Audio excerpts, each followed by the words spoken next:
Bem-vindos ao canal World War Conflicts, seu canal História Militar e Wargames.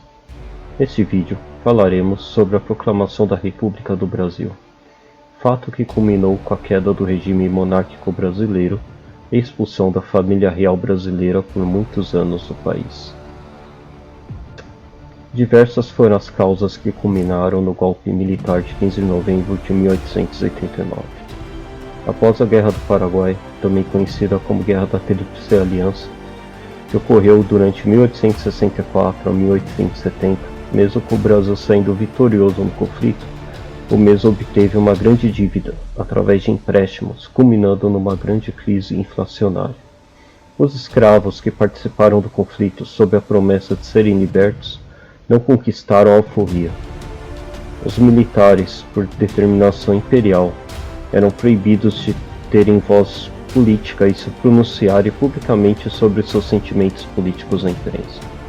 E os mesmos criticavam o fato de que a maioria dos ministros de guerra eram civis, homens que não tinham conhecimento algum sobre as práticas militares.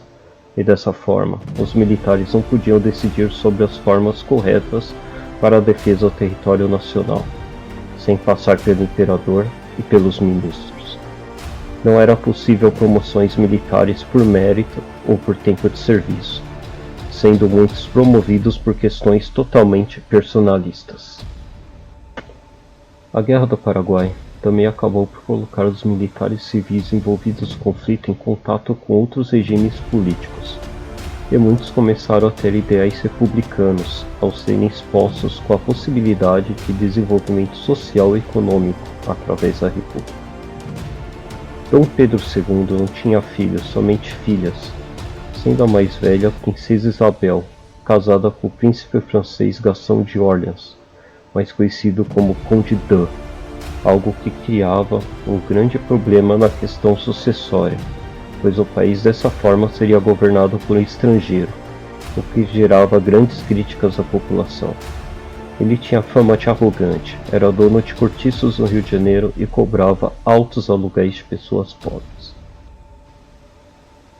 A Igreja Católica não tinha também soberania em seus próprios assuntos, pois através do preceito Beneplácito Regio, a mesma se encontrava submetida ao Estado português, e o mesmo continuou após a independência do Brasil.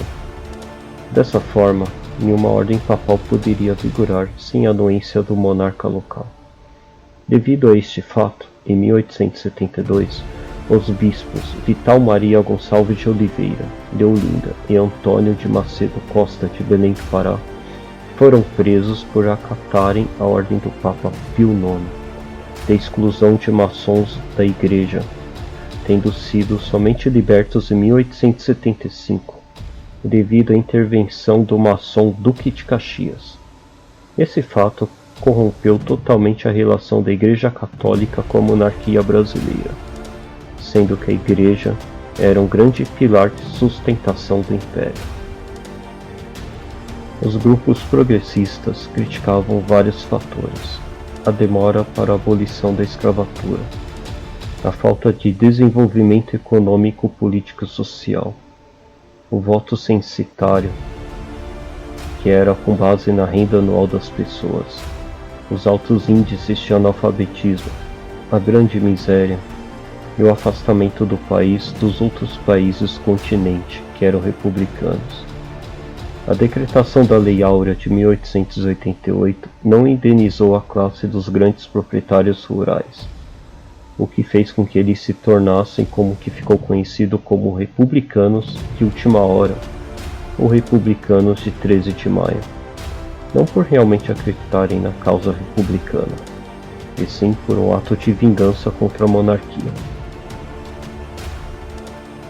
Com toda essa pressão contra a monarquia, o gabinete ministerial de Visconde Ouro Preto, de forma a tentar reverter a situação, apresentou um programa de reformas à Câmara Geral, em que constavam maior autonomia das províncias, haja vista que Dom Pedro II detinha todos os poderes centralizados em sua pessoa, liberdade de voto substituindo o voto censitário, liberdade de ensino em vista de acabar com o analfabetismo, redução das prerrogativas do Conselho do Estado e mandatos não vitalícios para o Senado Federal. A proposta foi vetada pela maioria dos deputados. Com todo esse desgosto contra a monarquia, o pensamento republicano tomou força, tendo surgido diversos clubes republicanos pelo país. No Rio de Janeiro, capital do país no período, decidiu-se criar um movimento revolucionário em vista da derrubada do regime monárquico e implantação da República no Brasil. Para a chefia desse movimento, escolheram o Marechal Deodoro da Fonseca, que era um monarquista, porém um militar de grande influência. Este não tinha interesse no movimento devido às suas aspirações monarquistas. A data para o golpe militar estava marcada para o dia 20 de novembro de 1889.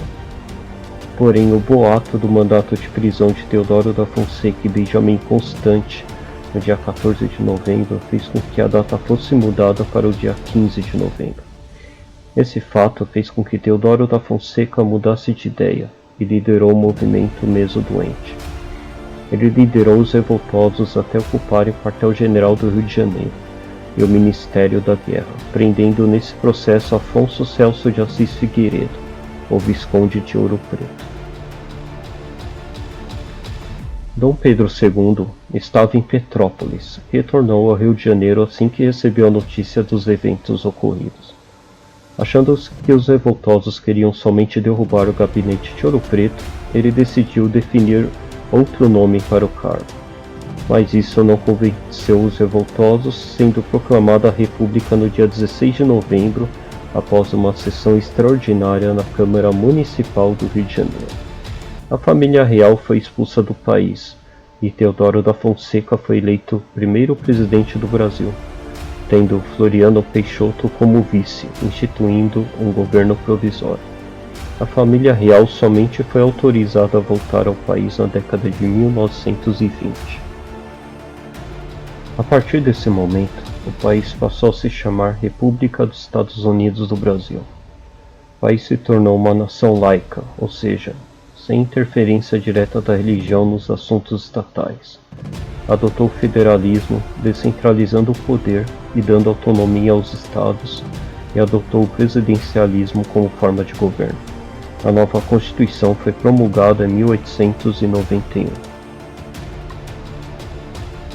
Mesmo que as intenções fossem boas, com boa parte dos processos revolucionários, e novamente, com boa parte dos processos revolucionários, as mudanças propostas não foram exatamente postas em prática.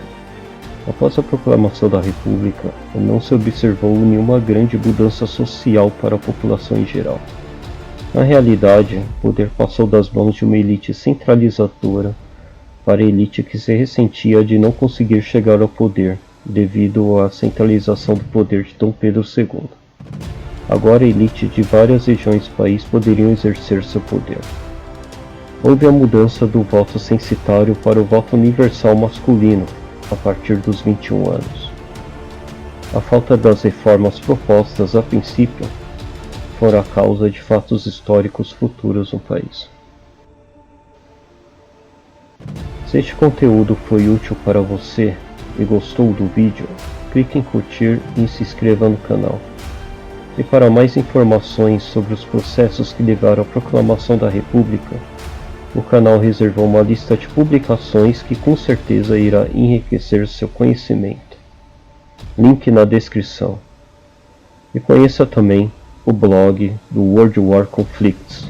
Link na descrição.